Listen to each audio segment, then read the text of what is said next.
नमस्कार मित्रांनो, मी Yogesh Mane ignite academy मध्ये तुमचं सर्वांचं स्वागत करतो. मित्रो, इस्रो मार्फत जे वॅकन्सीज आलेल्या आहेत त्याचं मी नोटिफिकेशन घेऊन आलो. स्पेसिफिकली ह्या वॅकन्सीज ज्या आहेत ते human space flight centre HSFC जे की बँगलोर मध्ये आहे त्यासाठीच्या वॅकन्सीज आहेत.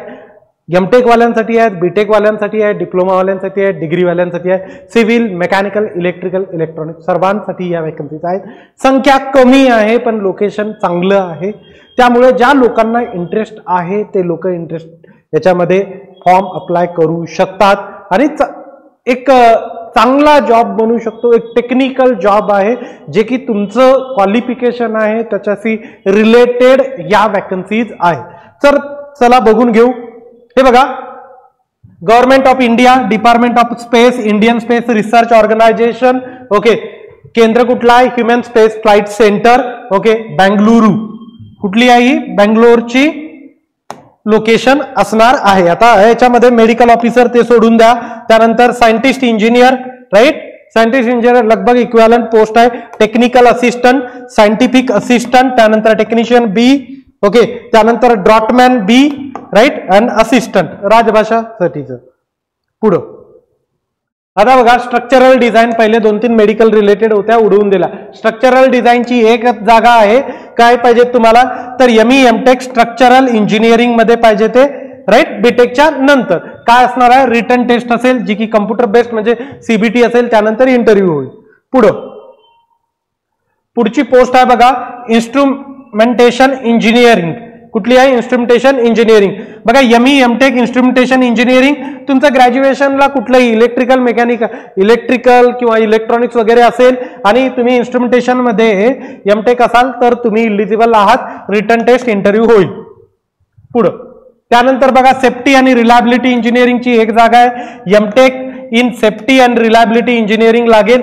बीटेक कशात असेल तरी चालेल, कारण सेफ्टीला जसं मी NIT त्रिची मधून एमटेक झालो. NIT त्रिचीला सेफ्टी हे मेकॅनिकल वाले, इलेक्ट्रिकल वाले, केमिकल वाले सुद्धा घेऊ शकत होते ज्यांचं बीटेक आहे. एमटेकला सेफ्टीमध्ये रिटर्न टेस्ट, इंटरव्ह्यू होईल. पुढं industrial production, industrial management, industrial engineering. MTech चालतं, राईट. बीटेक कशातही असलं तर चालेल. कम्प्युटर बेस्ड टेस्ट, सीबीटी आणि इंटरव्ह्यू. पुढे सेफ्टी ऑब्लिक इंडस्ट्रियल सेफ्टी, याच्याही 2 वॅकन्सीज आहेत. तुम्हाला एमटेक सेफ्टी मध्ये चालेल. तुम्ही म्हणाल सर बीटेक पुढे बघू ना, येईल सर. बघा, त्यांनी बीटेक झाल्याशिवाय एमटेक थोडं होणार. थर्मल इंजिनिअरिंग एक वॅकन्सीज आहे. क्लिअर, तुम्हाला एमटेक थर्मल लागतं. त्यानंतर रिटर्न आणि इंटरव्ह्यू होईल. पुढे बघा, मेकॅनिकल इंजिनिअरिंगच्या पोस्ट कुठल्या आहे? नेम टेक्निकल असिस्टंट नावाची पोस्ट आहे. 13 वॅकन्सीज आहेत. तुम्हाला diploma, first class diploma in mechanical engineering लागेल. वॅकन्सी त्या मनाने बऱ्यापैकी आहेत. तुमची रिटर्न टेस्ट होईल आणि त्यानंतर एक स्किल टेस्ट होईल. सॅलरी खूप चांगली आहे, मी सॅलरी सुद्धा दाखवेल तुम्हाला. त्यानंतर इलेक्ट्रॉनिक्स मध्ये 11 आहे. डिप्लोमा तुम्हाला इलेक्ट्रॉनिक्स मध्ये लागेल. Written test, interview. Electrical, diploma in electrical engineering लागेल. क्लिअर. पुढं फिटर पोस्ट कुठली आहे? Technician B. ITR लागतो फिटर मध्ये, राईट. तुम्हाला फिटर मध्ये काय लागेल? ITR लागेल. इथे रिटर्न टेस्ट आणि तुमची स्किल टेस्ट होईल. नंतर तुम्हाला इलेक्ट्रॉनिक मेकॅनिक 12 सीट्स आहे. इलेक्ट्रॉनिक मेकॅनिक मध्ये तुम्हाला ITR लागतो. त्यानंतर AC अँड रेफ्रिजरेशन 1 सीट आहे. AC अँड रेफ्रिजरेशन मध्ये ITR लागतो. त्यानंतर वेल्डर 2 सीट्स आहेत. तुम्हाला वेल्डिंग मध्ये ITR लागतो. त्यानंतर मशिनिस्ट 1 सीट आहे. मशिनिस्ट ट्रेड मध्ये तुम्हाला ITR लागतो. त्यानंतर इलेक्ट्रिशियनच्या ट्रेड मध्ये तुम्हाला ITR लागतो. 2-3 वॅकन्सीज आहेत त्याच्या. पुढं टर्नर मध्ये तुम्हाला ITR असणं गरजेचं आहे. त्यानंतर ग्राइंडर 1 वॅकन्सीज आहे. ग्राइंडर मध्ये ITR असणं गरजेचं असणार आहे. ड्रॉटमॅन मेकॅनिकल, राईट, 9 वॅकन्सीज आहेत. तुमचं ITR लागतो. कशात? ITR ड्रॉटमॅन मेकॅनिकल मध्ये रिटर्न टेस्ट आणि स्किल टेस्ट होईल तुमची.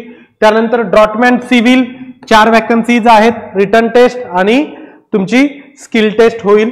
तर या पूर्ण तुमच्या वॅकन्सीजचा लेखाजोखा झाला. आता बघा, सायंटिस्ट इंजिनियर सॅलरी किती आहे?